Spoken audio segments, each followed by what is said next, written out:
The biggest thing with networking is making sure that you really spend time to prep before the networking event. Make sure you have a couple questions that you can ask that person to make it more of like a dialogue effect rather than going in with like a monologue. And then make sure at the end you always ask for a business card and then reach out to them afterwards. It goes a long way. When someone as a recruiter gets a thank you, I'm more likely to remember that person than someone maybe that doesn't reach out to me after an event.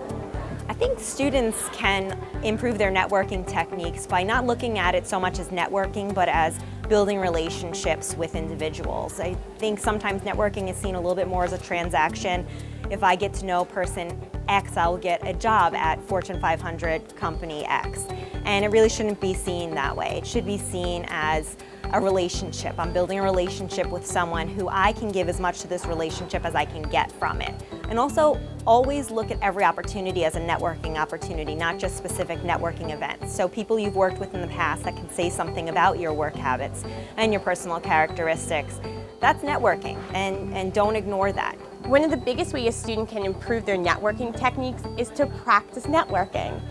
Every student should be prepared to speak to an employer in what we would refer to as an elevator pitch. So you want to have a 30 to 90 second pitch prepared about yourself. You want to talk about your major in college, anything that you were involved in while you're on campus, specifically any leadership roles that you had, and even if you worked while in school, maybe funding your education, you want to highlight those things, but you want to use specific examples. You don't want to just talk about how you have a really strong work ethic. You want to talk about a specific example of how you have a strong work ethic. And while working at my last internship, I was able to complete these tasks in a certain deadline.